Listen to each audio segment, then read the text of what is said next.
In this episode, we will learn how to fight for our best lives and enable ourselves, as well as also empower ourselves to live healthy and thriving lives.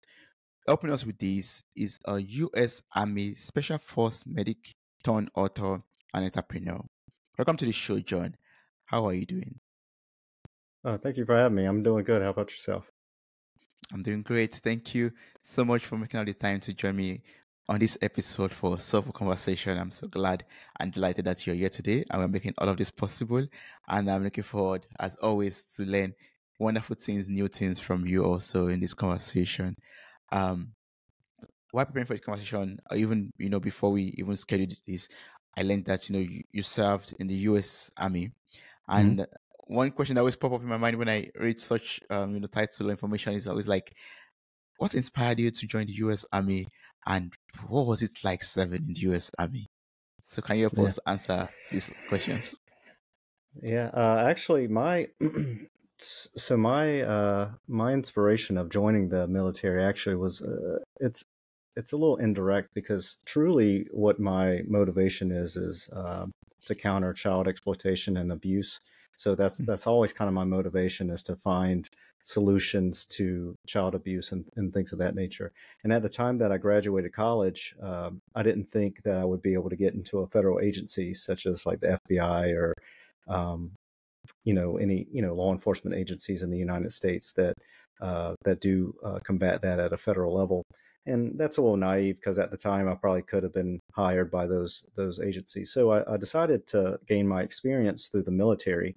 And when I was actually trying to fill out, what job would suit me in the military, I just happened to have a personal trainer at a local gym that I went to tell me about Army Special Forces. And then once I heard about it, I was immediately drawn to it just because of the culture, the mentality, not to mention the actual job of Army Special Forces. And so from there, I spoke to a recruiter, and then I signed my contract within about 6 months, I think. And then I had another wait to get the basic training. So that's kind of how that all started. It was kind of, within a year that whole thing happened, and then I was able to join the military.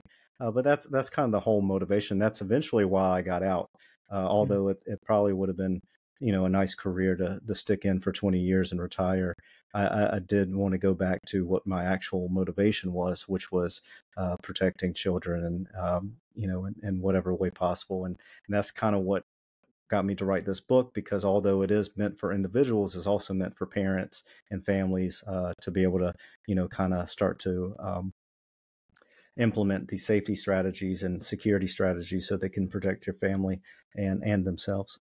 But yeah, so my time in the U.S. Special Forces, I had a blast. Never thought I was actually working a job. It was just something that I did, and then I got paid for it. But I love doing it. So I always tell people that, uh, ever since college, it hasn't felt like that I've actually worked a day in my life. It's just, a hobby that I did, and then I got paid for it. And I was very thankfully, the missions that we got was all something that I was very passionate about. We were involved in the conflict with ISIS, which is obviously, you know, a, um, a very important conflict to kind of intervene with. And so I was able to, go to Syria twice and help out there as much as I could. And then that's, where my real world experience comes from, because a lot of it, a lot of my career was training. And then I had the two deployments to Syria where it all kind of came together for me. And I start to see, a different perspective of not just, the training aspect of it or the conventional perspective of what the United States gives me, but I got a perspective of what it looks like in a different country where, safety and security isn't necessarily the same as it looks like here. There's a different, society here or in first world countries is very, they have systems in place that provide protections, whether it's not full protection, but it's something. And then in third world countries or countries that are going through some type of conflict, that looks very, very different. And is no longer about, just true, I don't know how to term it, but it's a different safety and security considerations. It's more so survival and Mm, in that aspect to where your life may be on the line every single day. And here in the United States and first world countries, although bad things could happen and your life could be on the line, we don't have to worry about it on a daily basis, like on an hourly basis. And so just that perspective, I was able to kind of gain a little bit more insight on the actual field of safety and security. Yeah, oh, that's great. And I'm so glad that you experienced all of that, because I believe you also packed that into your book, and we're going to be getting some of those knowledge, or we're going to be unpacking some of those things you put into your book in this episode also. But before we go into your book and the usage and the importance of you writing that book and giving it to the world, one question I'd love to know is, or one thing I'd love to know is basically, serving in the military, you you have to go through a lot of training, a lot of lessons, I Mhm. believe, and I would love to know if there are some life lessons that you learned from your period, from your time in the military, that we could apply to our personal lives or to our businesses also. Yeah. So I would think the main one of the things that come to mind right now is kind of that perspective of being confident in your ability, but also being humble enough to understand that you don't know everything or you're not able to do everything at this point in time. Mm, Because like in our training, we have a lot of different phases of training, and you could be an all-star in one aspect of training, and then that next phase of training comes around, and mm, then now you're kind of maybe at the bottom or the middle of the pack, so to speak. mm, And so you always have to, but you have to have that confidence, right? Because if you don't have that confidence and a little bit of cockiness, so to speak, you're not mm, going to perform well. Especially with professional athletes, you see it that the ones that are cocky, they perform at a high level, and it might not actually be their personality. It's just they have to keep that confidence at that high of a level, even if it's exaggerated, so mm, they can perform at that high level that they do. But at the same time, you do have a sense of humbleness because one, you always be humbled by something. Whether or not um, I train jujitsu and stuff like that. And so there's always going to be a day. There's going to be some days that I go in there and I feel like an all-star, and then there's days that I go in there and I get beat up and beat around, and I walk out like, wow, like I felt so good yesterday, and then today, for whatever reason, I just wasn't on 100%, mm, and so you definitely have to balance those two aspects of being confident and being humble at the same time, so that you're always eager to learn, but you're always able to perform. And I'd say that's especially in my military career. That was a big aspect. And then also too is you know, life in general can be very stressful if you look at it all at once. And so, and especially in our phases of training, if you looked at all of our training, because depending on what MOS you were and what job you were supposed to do, it could be a year of training or it could be a year and a half of training. And with each training exercise, you could fail out of the course completely and then not be part of the community anymore. And so if you looked at all that together, it's very stressful. You probably get overwhelmed very quickly. But if you start to just look at it of what's ahead of you that point in time or the next day, then it's very easier to achieve. And so that's another aspect I would say that I learned from the military is that really the only thing that's truly important right now is what I'm facing right now in this moment or whatever comes up tomorrow or whatever it might be. But I'm not looking truly a week ahead. I'm not looking a month ahead. I'm not looking a year ahead, even though I do have goals and they're written down and stuff like that. mm, But what I'm truly focused on is the task that's happening in the moment, or what's if I'm going to bed, then I'm starting to think about what's happening tomorrow morning or the next day. But it's definitely about keeping your head in the right space, because as soon as you start stressing out about things that come a week or a month or a year from now, you're not going to have true focus on what's happening right now. So you have a chance of letting that fall through the cracks, or not giving it your full attention or your full ability to mm. accomplish that goal. So just prioritizing what's happening right in front of you at that moment in time is another important aspect that we learn in the military, especially in training. Well, also Yeah. in deployment too, Mm, because if you're thinking about if you're on a mission or something, you're thinking about home or what's going to happen a week or a month from now, and you're mm. in a life or death scenario. It's going to it's definitely not the right formula to have. So it's nice to be in the moment. Yes, yeah, those are wonderful lessons. Like, be in the right moments, for example, and also be open to the fact that life is going to humble you one way or the other. Be open to the fact that Oh yeah, yes, yeah, you can't win all the time. yeah, Sometimes you have to learn some no, lessons that will help you improve. oh yeah. Yeah. And talking about losing sometimes or learning lessons, I would love us to talk about your book and the purpose behind it. Like your book is entitled "Fight for Your Best Life." What inspired you Right. to write it, and what inspired you to give it that title?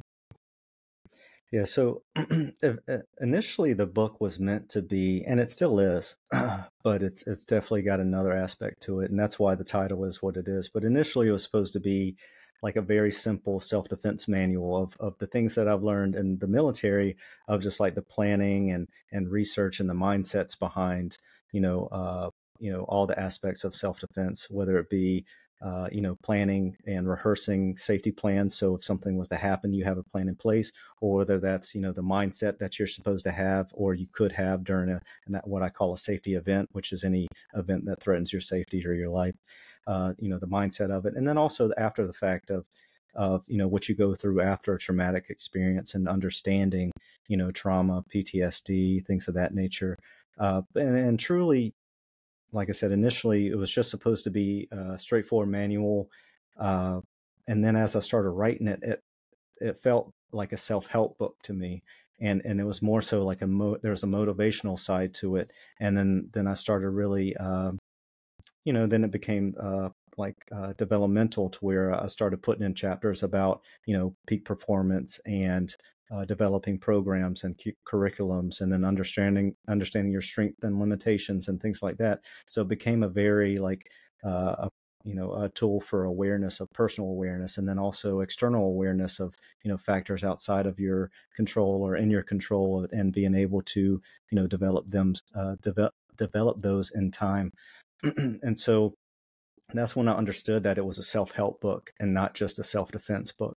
And then that's why I changed the title to what it is now, to where it's a double meaning, actually. The fight for your, because what it was is going to be fight for your life, and I was going to emphasize the your, so that people understood that, one, fight for your life is the survival, safety, and security aspect of it. But then also, when you emphasize your life, then you understand that it's meant to be personalized to you, and then also you use it to your benefit.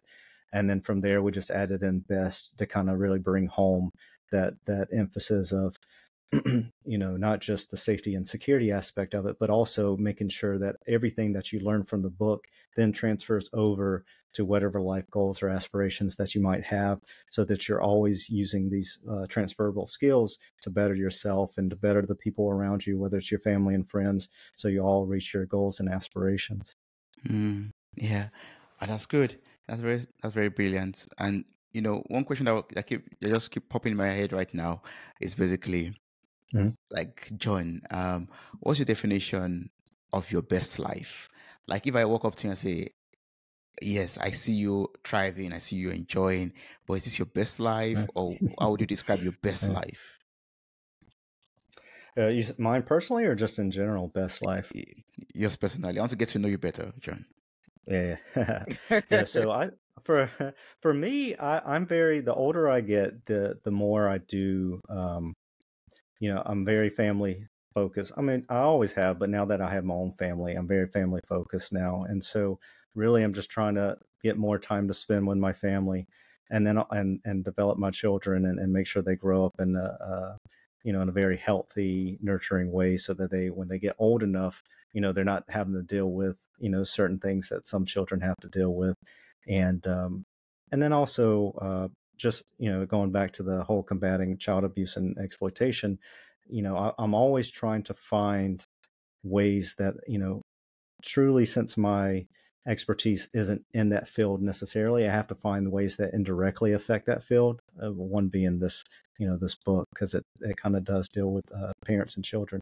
But at the same time, I would say that's my best life, to where I have enough time to spend with my family and my children, and then I also have time to pursue my passion, which is truly to help those who are in a position that they can't really help themselves. And truly, I want them to get to a position that they can help themselves, because not everybody can be everywhere at once, and not, police officers can't be everywhere at once. Anybody who, serves some type of, in that chain of safety and security, there's only so many people who do it. And so really it's all about enabling and empowering individuals so they can take care of themselves and don't have to rely on other individuals or organizations for their well-being. Because truly, I think that's where a lot of our societal problems go away, is that if people started to take responsibility for their own well-being and really, pick themselves up by the bootstraps, so to speak, and are able to take care of themselves. Because a lot of societal issues are caused by, dependency and things of that nature. And, that's a whole other topic within itself. And it's very, there's a lot that goes into it. But I do think the foundation of the problem is that, there's a lot of people out there, just maybe they don't know where to start. Maybe they don't have, the resources, to get where they want to go. But it's all about being resourceful and things of that nature. So really, that's my whole, that's the objective too, is to get people where they can take care of themselves. And so if I'm to go back to what you were really asking about, if I'm able to one, spend time with my family, and two, do that at the same time, I think that's my best life. Because really, uh, I also talk about that in the book, to where, your best life could look like a variety of things. But what I do think that the foundation of that is really striving for a purpose or a goal. And I, because I do think that when a person has purpose and they do have goals, they're less likely to be depressed. They're less likely to let external factors or external stressors stress them out. They're very focused on what they need to have done, and then they just pursue that and just kind of let everything else kind of fall to the side and let it be. And so I do think that, for a lot of individuals who may feel lost or maybe depressed or somewhere within that arena, if they had a purpose or if they had a goal that they were really striving for, I think that would solve a lot of their problems. Mm.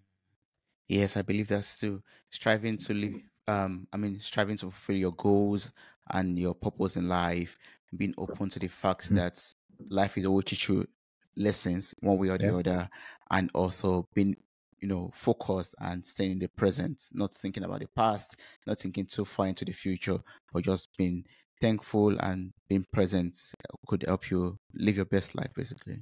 Yeah, I yeah, like that. Yes. So now let's also talk a little bit about self-defense. Now we're going to the first mhm, part of the title, that is fight. And yeah. I want you to just enlighten us basically on your approach to self-defense training. Like, can you explain that to us, what we could do to be able to fight? Yeah, so in general, self-defense, one is what it says, it's defense. Obviously you never want to be the aggressor. You want to understand that, there might be situations that arise that you have to, physically defend yourself. But at the same time, one, that should be kind of the last resort. I always tell people, like, even, the military is a little bit different, but when I think about law enforcement and police officers, when they go off and they're performing their duties and things like that, last thing I want to do, especially if I'm clean, I took a shower this morning, things like that. I never want to get sweaty and dirty. So, Mm-hmm. right. So the physical part of the self-defense is the last thing that I ever really want to do, even though I like grappling. And like I said, I train jujitsu and stuff like that. So I enjoy that type of exercise and things like that. But, out on the street and in my daily life, maybe I don't want to be doing that out in public, just because, it changes the whole dynamic of, whatever you're doing in that, day. And then also, so backing that up, one phase is that verbal aspect of being able to handle conflict resolution and maintaining your emotions and being able to think through objectively rather than subjectively. Um, and then from there, and that goes back to the mindset of it. So really, truly, like, self-defense is more so just being able to avoid certain situations and being able to understand where risk is and where threats are, and just stay away from it. And really, truly, that's like the priority. And then if things start to happen, then obviously you start to progress through your escalation, so to speak. And but obviously avoidance and mitigating before it even happens is truly the goal. And, I talk about that in a couple chapters of identifying threats, especially threats that are more pertinent to your lifestyle, or maybe to, aspects of your life that you really hold important, dear and near to you, Mm, that you want to protect. And then, going back to what you were talking about with safety and security training, all of that should really be stuff that you enjoy. I don't ever recommend people jump into stuff, or training that they wouldn't enjoy, because that's the whole sustainment of training, is that you enjoy it. You're right. mm, The mm. reason why, some of us didn't, go to college or whatever else, is because we had went to school for so long that, hey, I don't enjoy school, so why would I do more school just to do it? But at the same Yeah. time, that training, there's so many ways to train self-defense, that you can find, a hobby and then stick with it. And then that becomes part of your purpose. Maybe not like true self-aspiration type of purpose, but it's just a purpose of getting out and having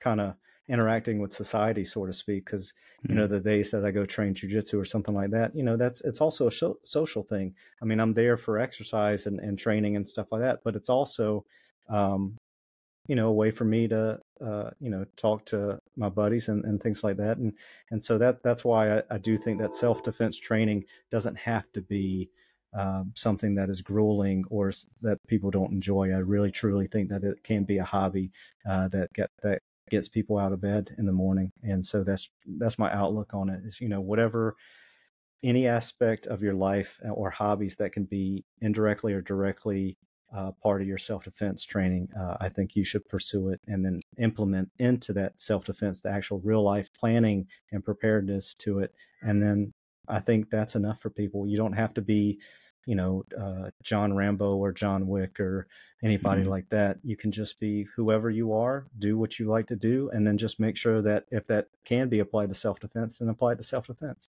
And Yeah.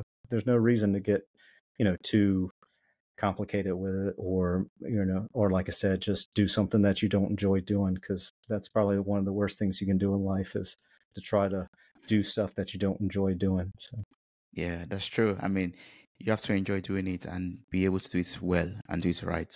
Yeah. Yeah. Oh, great. And I mean, I'm curious to know, like, I'm sure during your days in the military, you learned a lot of skills and a lot of things for your personal self-defense and maybe, mhm. general self-defense or, defense basically. Are there some of these skills or some of these military trainings that we as civilians could make use of Mhm. basically for our own self that are simple that everyone could, just incorporate into his or her life. Yeah, you're saying military concepts that can be applied to civilian life? Yes. Yeah, really. uh, So, the things that I talked about before, those are big ones. But the actual like training aspect of it, one, problem solving is a big thing, because when you do high stress, high risk scenario problem solving, so to speak, when Mm, you're in life or death situations, problem solving anything outside of that seems a little bit simpler. And it's the same thing with anything, right? If we'll just use, like, if someone goes into the gym and they want to bench press something, and they just starting out and they try to bench press 200 pounds and they can't get it, and mm, then and then as weeks progress, they do it again, and they've had that training, then it's a lot easier, and then they're able to do it. And then the same thing with the military or any aspect of life, to where it's about exposing yourself to something that's a little harder than what you're going to be able uh, to achieve. And mm, then once you do achieve it, then everything below that just seems a little less intimidating, so to speak. So the whole problem solving thing is, which, like I said, I definitely don't recommend anybody go out there and put themselves in a life or death situation just to gain that perspective. But at the same time, that's kind of truly one of the big uh, benefits of military training, is that once you put yourself in those scenarios, your problem solving skills, so to speak, are a little bit more refined, and not just that, but you're able to prioritize things a little bit better. Because Mhm. my whole thing is now is if no one's dying or no one's in trouble or everybody is safe in their house, then these problems that we have look a little less like a problem and just more so something to deal with, instead of getting very stressed out over being late to an event, or I didn't put trash out in the morning, or something like that, to where just first world problem, so to speak, to where Mhm. we get very tense and very stressed out about. And I think the military does a good job of putting your perspective in the right place, to where you're not always stressing out about little things like that, so to speak. But Mhm. also, in my training, I trained as a medic, and I do think that everybody should have at least basic first aid knowledge, and what that means is stopping a bleed or CPR, things like that, because some although it might seem like it's complicated, there's a lot of medical treatments and a lot of medical concepts that are very simple. And I Mhm. think people are just very intimidated by it. But if they would just understand, certain, concepts, and just train on it a little bit, uh, they would be able to, one, save someone's life if that was ever to happen in their family or in the general public or whatever it looks like. And then, they're not always relying on, the ambulance to get there when they call. We have 911. I don't. What do you have over in Germany? Is it We have 112, I believe. okay? So it's one. Yeah, Yeah. yeah. So things like that. So like because obviously it's going to take a little bit of time for them to get to you, Mhm. right? So during that time, you're just panicking, and if you don't know what to do, then you're just sitting there panicking as whoever is on the ground or wherever there might be, and it's a very stressful a situation. But if you Mhm. had a little bit of first aid knowledge, then you're able to treat that person, and it may not be the definitive treatment that they need. Obviously, they might need actual advanced medical care, but at least you're doing enough to keep them alive in real time, so that when the ambulance gets there, then they're in a good position to survive that ambulance ride. They're in a good Mhm. position to get on into the hospital, and then whatever interventions that need to be made, they'll make it there. But it's all about keeping that person alive till they reach that next phase in medical care. And so that's another thing of military training. And every soldier gets basic military first aid training of, like I said, stopping a bleed, usually with a tourniquet, things of that nature, but also wrapping as well.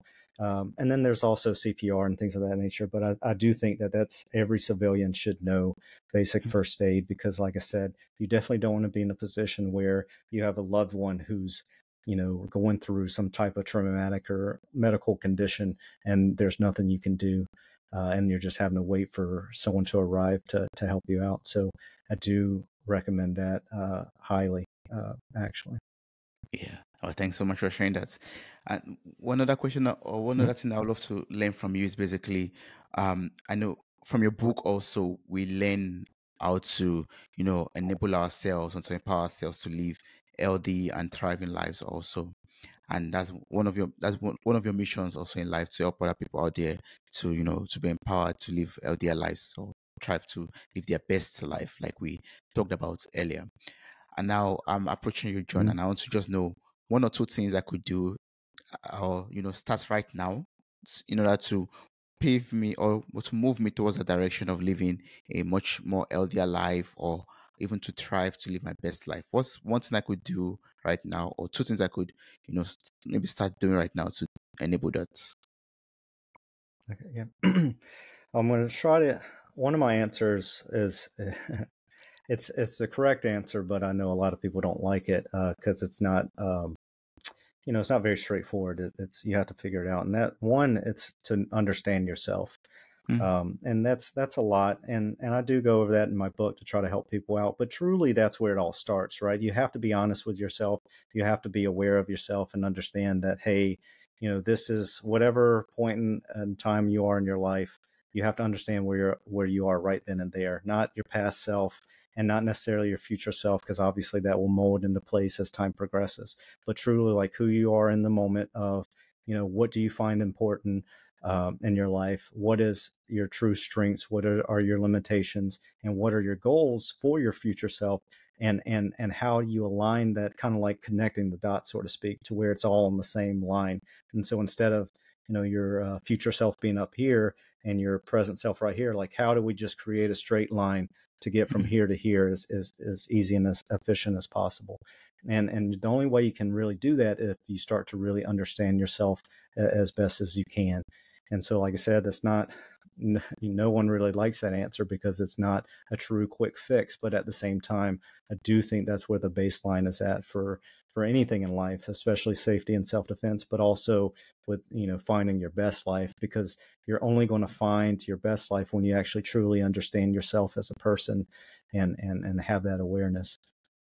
And then on top of that, I would have to say for, safety and security, is more so, uh, be more aware of your surroundings, and really, stop putting yourself in situations that could be avoided in the first place.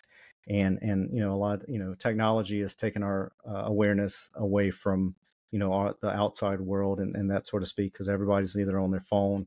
I am too at times, and I have to, catch myself and put my phone away.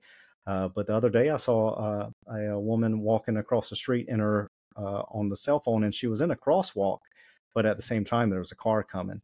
So, there's a very good chance that that could have gone bad really, really quick. And that was just because, she didn't happen to look out of her phone and look both ways before crossing the street, even though technically she is in the crosswalk.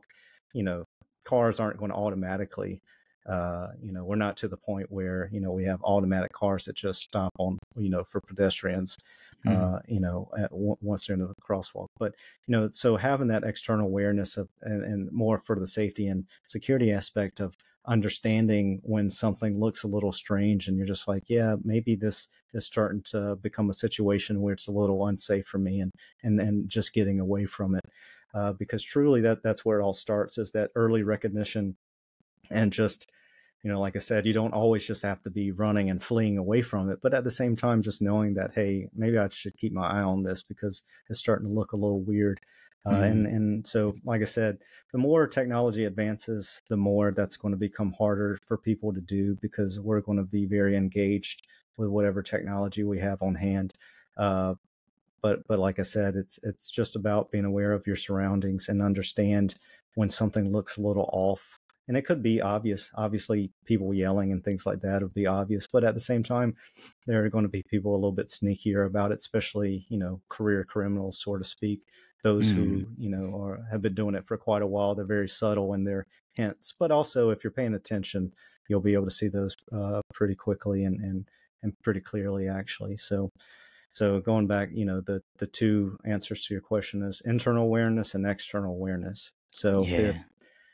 they may not be the most direct, quick fix answers out there, but I do truly believe that that's the foundation of one, living your best life, and then two, your safety and security. Yeah. Yeah.